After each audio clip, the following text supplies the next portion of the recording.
Hello friend, हमारे YouTube channel current GK तक में आप सभी का स्वागत है।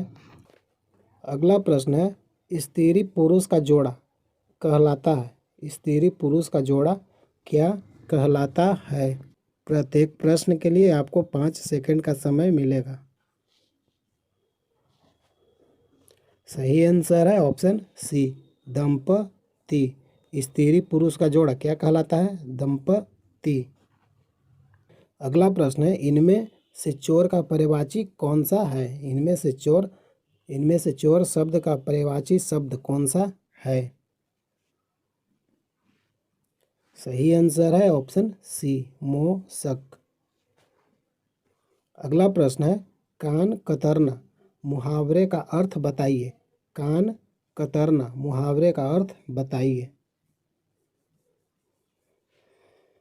सही आंसर है ऑप्शन डी, बहुत चालाक होना। अगला प्रश्न है, आत्मा का विपरीतार्थक शब्द बताइए। आत्मा का विपरीतार्थक शब्द बताइए। सही आंसर है ऑप्शन ए, परमात्मा। आत्मा का विपरीतार्थक क्या होगा? परमात्मा। अगला प्रश्न है, तरुण का विपरीतार्थक शब्द बताइए। तरुण का विपरीतार्थक शब्द बताइए। सही आंसर है वृद्ध। अगला प्रश्न है, इनमें से कौन सी विपरीतार्थक शब्द पतझड़ का अर्थ है? इनमें से कौन सी विपरीतार्थक शब्द पतझड़ का अर्थ है? सही आंसर है ऑप्शन सी, बसंत। पतझड़ का अर्थ कौन सा है? बसंत। अगला प्रश्न है, इनमें से कौन सी शब्द शुद्ध है? इनमें से कौन सी शब्द शुद्ध है? सही आंसर है ऑप्शन सी, प्राण। अगला प्रश्न है, गिरीश में कौन सा संधि है? गिरीश में कौन सा संधि है? सही आंसर है ऑप्शन बी, दीर्घ संधि। अगला प्रश्न है, सिर तोड़ में कौन सा समास है? सिर तोड़ में कौन सा समास है? सही आंसर है ऑप्शन डी, कर्म तत्पुरुष समास। अगला प्रश्न है, महात्मा में कौन सा समास है?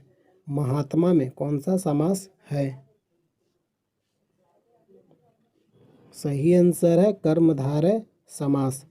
महात्मा में कौन सा समास है? कर्मधारय समास। अगला प्रश्न है, अर्थालंकार के कितने भेद होते हैं? अर्थालंकार के कितने भेद होते हैं? सही आंसर है ऑप्शन बी। अगला प्रश्न है, इनमें से रस के कौन सा भेद है? इनमें से रस का कौन सा भेद है? सही आंसर है ऑप्शन बी, करुण। अगला प्रश्न है, इनमें से अलंकार के कौन सा भेद है? इनमें से अलंकार के कौन सा भेद है? सही आंसर है ऑप्शन सी, शब्दा अलंकार। अगला प्रश्न है, वर्तमान हिंदी का प्रचलित रूप क्या है? वर्तमान हिंदी का प्रचलित रूप क्या है? सही आंसर है ऑप्शन डी, खड़ी बोली। अगला प्रश्न है, हिंदी की आदि जननी कौन है? हिंदी की आदि जननी कौन है? सही आंसर है ऑप्शन सी, संस्कृत। अगला प्रश्न है, कौन सा अमानक वर्ण है? कौन सा अमानक वर्ण है? सही आंसर है ऑप्शन ए, भ। अगला प्रश्न है, छ ध्वनि किसके अंतर्गत आती है? छ ध्वनि किसके अंतर्गत आती है? सही आंसर है संयुक्त वर्ण। अगला प्रश्न है, ज्ञ वर्ण किन वर्णों के संयोग से बना है? ज्ञ वर्ण किन वर्णों के संयोग से बना है?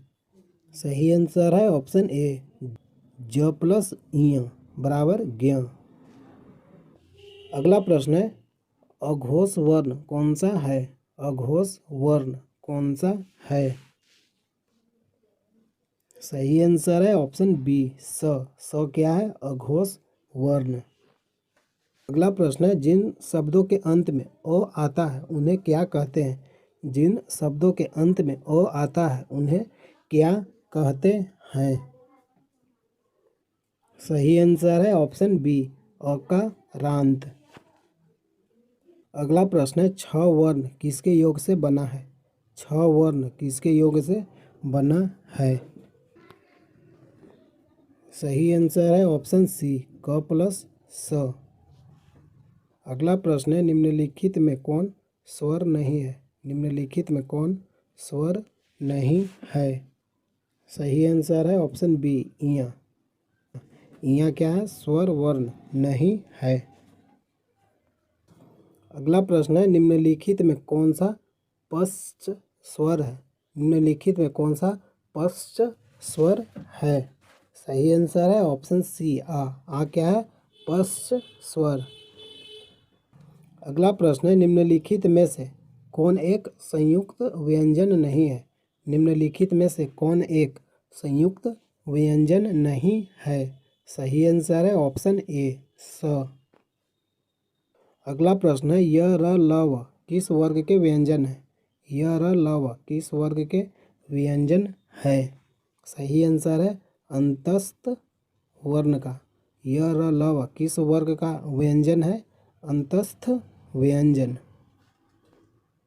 अगला प्रश्न है, कंठ योस्य ध्वनि का उदाहरण कौन सा है? कंठ योष्ठ्य ध्वनि का उदाहरण कौन सा है? सही आंसर है ऑप्शन ए क्या है? कंठ योष्ठ्य। अगला प्रश्न है, निम्नलिखित में से शुद्ध वर्तनी का चयन कीजिए। निम्नलिखित में से शुद्ध वर्तनी का चयन कीजिए। सही आंसर है कुमुदनी। अगला प्रश्न है, दिए गए शब्दों में शुद्ध वर्तनी वाला शब्द कौन सा है? दिए गए शब्दों में शुद्ध वर्तनी वाला शब्द कौन सा है? सही आंसर है ऑप्शन बी स्रोत। अगला प्रश्न है, दो वर्णों के मेल से होने वाले विकार को क्या कहते हैं? दो वर्णों के मेल से होने वाले विकार को क्या कहते हैं? सही आंसर है प्रत्यय। अगला प्रश्न है, सदैव में प्रयुक्त संधि का नाम क्या है? सदैव में प्रयुक्त संधि का नाम क्या है? सही आंसर है स्वर संधि। सदैव में कौन सा संधि है? स्वर संधि। अगला प्रश्न है, पवित्र में प्रयुक्त संधि का नाम क्या है? पवित्र में प्रयुक्त संधि का नाम क्या है? सही आंसर है अयादि संधि। अगला प्रश्न है, इत्यादि का सही संधि विच्छेद क्या है? इत्यादि का सही संधि विच्छेद क्या है?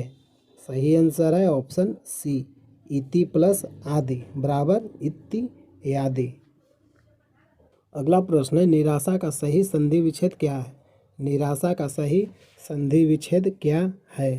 सही आंसर है ऑप्शन बी नि प्लस आशा बराबर निराशा। महोष्ण का सही संधि विच्छेद क्या है? महोष्ण का सही संधि विच्छेद क्या है? सही आंसर है महा प्लस उष्ण बराबर महोष्ण। अगला प्रश्न है, परोपकार में प्रयुक्त संधि का नाम क्या है? परोपकार में प्रयुक्त संधि का नाम क्या है? सही आंसर है ऑप्शन डी गुण संधि। परोपकार में कौन सा प्रयुक्त संधि है? गुण संधि। अगला प्रश्न है, यशोदा में प्रयुक्त संधि का नाम क्या है? यशोदा में प्रयुक्त संधि का नाम क्या है? सही आंसर है ऑप्शन ए विसर्ग संधि। अगला प्रश्न है, स्वागतम में प्रयुक्त संधि का नाम क्या है? स्वागतम में प्रयुक्त संधि का नाम क्या है? सही आंसर है ऑप्शन डी यन संधि। स्वागतम में प्रयुक्त संधि का नाम क्या है? यन संधि। अगला प्रश्न है, उत प्लस हार के योग से कौन सा शब्द बनेगा? उत प्लस हार के योग से कौन सा शब्द बनेगा?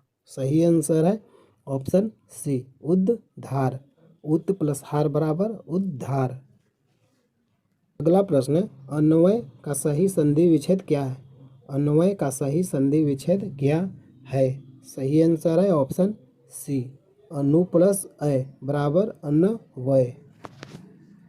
अगला प्रश्न है, निम्नांकित में से कौन सा शब्द कृदंत प्रत्यय से बना है? निम्नांकित में से कौन सा शब्द कृदंत प्रत्यय से बना है? सही आंसर है बिकाऊ। बिकाऊ शब्द किस प्रत्यय से बना है? कृदंत प्रत्यय से बिकाऊ शब्द बना है। हेलो फ्रेंड, प्रतिदिन हिंदी ग्रामर से संबंधित प्रैक्टिस सेट वीडियो देखने के लिए चैनल को सब्सक्राइब कीजिए। वीडियो अच्छा लगा तो लाइक कीजिए, शेयर कीजिए। जय हिंद, जय भारत।